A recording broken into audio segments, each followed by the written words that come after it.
Muy buenas noches, señores alumnos. Vamos a continuar con nuestra clase de fisiología. La clase anterior vimos el comportamiento de la hemoglobina, que era la encargada de llevar el oxígeno, y el comportamiento también del hierro en su metabolismo. Ahora vamos a pasar a ver algunas alteraciones de la concentración de la sangre. Muy bien, entonces dentro de las patologías de la sangre tenemos la anemia y la policitemia. La anemia es cuando tenemos escasa cantidad de glóbulos rojos y la policitemia cuando tenemos gran cantidad de glóbulos rojos. Muy bien, vemos primero lo que es anemia. Es la disminución de los eritrocitos. Puede ser por una producción insuficiente, lenta o por una pérdida rápida, como en el caso de las hemorragias. El organismo es capaz de reponer el plasma sanguíneo en 1 a 3 días, pero los eritrocitos se reponen más o menos de 3 a 4 semanas. Tenemos varios tipos de anemia. Por ejemplo, tenemos la anemia aplástica. Es por falta de función de la médula ósea. Esto se puede deber, ¿por qué? Por procesos de radiación o sustancias químicas, por reacciones adversas a algún fármaco que hayamos consumido. Las anemias megaloplásticas o perniciosas, producidas por la carencia del ácido fólico y de la vitamina B12, la producción lenta de eritrocitos en la médula ósea. Estos crecen demasiado, adoptando formas irregulares llamadas megaloblastos o macrocitos. Y la otra anemia, la anemia hemolítica, es la fragilidad de los eritrocitos al pasar por los capilares sanguíneos. No afecta la concentración, pero como esta fragilidad hace que haya lisis de estos eritrocitos, su vida media se acorta a la mitad. Vamos a ver ahora la policitemia, que hemos dicho que es el aumento. El número de eritrocitos aumenta debido a la hipoxia. Hipoxia es la falta de oxígeno o a una aberración genética. Estas policitemias pueden ser fisiológicamente en personas que viven en altura, por poca concentración de oxígeno. Ya hemos visto esto cuando hemos tocado la concentración de oxígeno en la hemoglobina. Entonces en Oruro, Potosí, La Paz, el Alto, la policitemia es normal. ¿Por qué? Porque son personas que viven en altura y la cantidad de oxígeno es muy poca. Las patológicas, las policitemias patológicas, es la insuficiencia cardíaca por escasa liberación de oxígeno en los tejidos. Un ejemplo de estos es la policitemia vera, que es una aberración genética de los hemogloblastos en los que los blastocitos continúan produciendo los eritrocitos, alcanzando el hematocrito a un valor, miren, de 60 a 70, lo normal es 45. Las policitemias aumentan, lógico, la viscosidad y la densidad de la sangre, haciendo el flujo sanguíneo mucho más lento. Muy bien, ahora vamos a pasar a ver a los glóbulos blancos. Los glóbulos blancos también se los llama como leucocitos, ¿verdad? Los leucocitos forman el 4% del total de las células sanguíneas. Fíjense en este hematocrito. Esto de aquí es el 45%. Esta rayita blanca de acá son los glóbulos blancos y el resto es el plasma sanguíneo. Miren la cantidad de glóbulos blancos que tenemos, muy poquitos, Pero no se olviden que son nuestras principales fuentes de defensa. Los leucocitos forman el 4% del total de las células sanguíneas. Son verdaderas células sanguíneas, ¿por qué? Porque tienen núcleo, los glóbulos rojos no poseen núcleo. Se encuentran transitoriamente en la sangre y cumplen sus funciones en los tejidos. Se encuentran entre 5.000 a 10.000, como término medio, es 7.000. En los niños esta concentración es más elevada. ¿Por qué? Porque su sistema inmunitario está todavía inmaduro. Entonces, los glóbulos blancos hay de dos tipos. Los leucocitos o glóbulos blancos granulocitos y los leucocitos o glóbulos blancos agranulocitos. Vamos a ver primero los leucocitos. Ya se sabe que son células blancas. También se los llama granulocitos por el aspecto granular del citoplasma.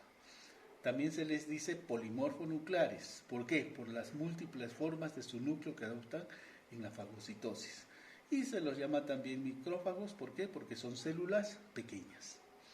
Los leucocitos agranulocitos con citoplasma homogéneo, lucro reniforme, comprenden los linfocitos y los monocitos, participan en los procesos inflamatorios e inmunitarios.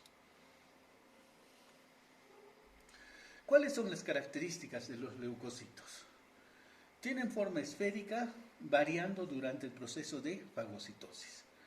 Tamaño mayor que los glóbulos rojos, de 8 a 20 micras. ¿Cuánto eran los glóbulos rojos? 7 micras. Tienen un color blanquecino, por eso se les llama glóbulos blancos. Su concentración está entre 5.000 y 10.000 milímetros por milímetro de sangre. Como término medio, 7.000. Su vida media es de 4 a 20 horas en sangre. En tejidos abarca hasta muchos días. Fórmula leucocitaria relativa. Polimorfonucleares o granulocitos neutrófilos. Estos se tiñen con eosina y hematoxilina. En este caso, los neutrófilos no sufren ninguna tinción. Polimorfonucleares o granulocitos eosinófilos se tiñen de rojo. Y los polimorfonucleares o granulocitos basófilos se tiñen de color azul. Los monomorfonucleares o granulocitos monocitos y los linfocitos, que se encuentran en estos porcentajes en sangre. ¿Cuáles son las funciones de los leucocitos? Los leucocitos o granulocitos macrófagos son células inmaduras en sangre circulante y en los tejidos se convierten en maduras, aumentan su volumen 5 veces y se transforman en células maduras capaces de reconocer, atacar y fagocitar, llamadas macrófagos tisulares. Los leucocitos granulocitos o micrófagos son células maduras con capacidad de atacar, reconocer y fagocitar a partículas extrañas o agentes agresores.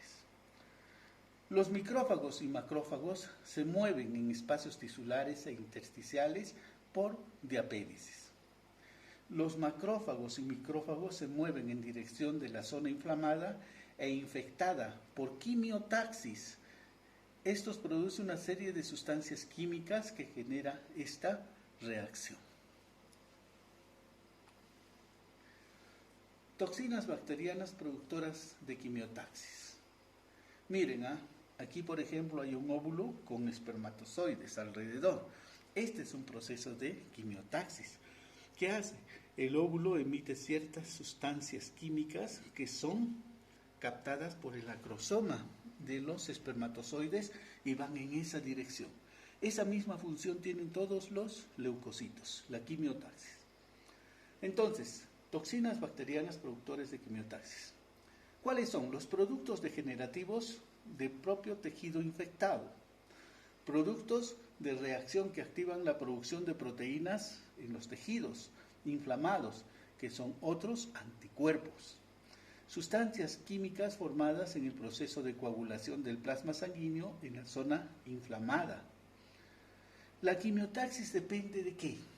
Del gradiente de concentración de las sustancias químicas en los tejidos. En la zona inflamada, la concentración de sustancias quimiotáxicas es mayor al resto. Determina el movimiento direccional de los micrófagos y macrófagos. Fagocitosis. La fagocitosis es como estos leucocitos van a ir a digerir estos cuerpos extraños que hay en el organismo. Los macrófagos y micrófagos engloban y digieren a las partículas extrañas.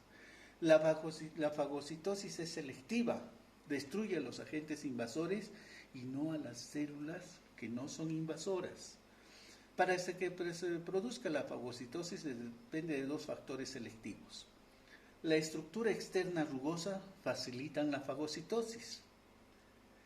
La mayor parte de estructuras biológicas naturales, tejidos, órganos, tienen cubiertas o membranas proteicas protectoras lisas que resisten la fagocitosis.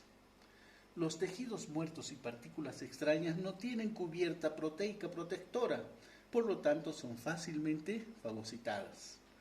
El organismo humano dispone de mecanismos específicos para reconocer a las partículas extrañas, que son los anticuerpos. El sistema inmunológico humano produce anticuerpos contra agentes infecciosos, bacterias, miren a virus, el coronavirus, parásitos, hongos y sus toxinas. Los anticuerpos se adhieren a su membrana bacteriana y las destruyen. Ojo, pero en este caso no están funcionando, en el caso del coronavirus, los glóbulos blancos, sino ¿quiénes? En el plasma sanguíneo, los anticuerpos que están en el plasma sanguíneo. Ya vimos ese tema. Fagocitosis por micrófagos. En los tejidos son células maduras capacitadas para atacar y matar a los agentes invasores en sangre y su acción es escasa. Reconoce, se aproxima y se une a partículas extrañas, bacterias, emitiendo prolongaciones pseudópodas, ¿no? Cubriendo la bacteria hasta formar una vesícula llamada fagosoma. Fagocita entre 5 a 20 bacterias antes de morir, los micrófagos. Vamos a ver cómo se comporta la fagocitosis en los macrófagos.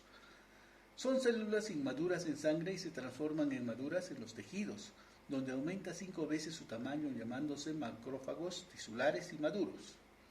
Fagocitan 100 bacterias antes de morir.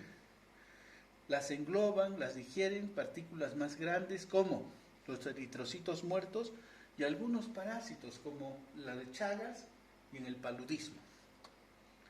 Viven muchos meses después de cumplir la fagocitosis.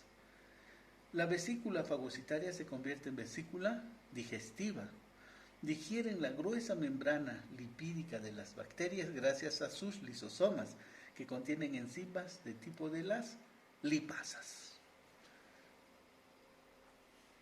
Muy bien, aquí vamos a quedar en leucopoiesis, cómo se producen los glóbulos blancos.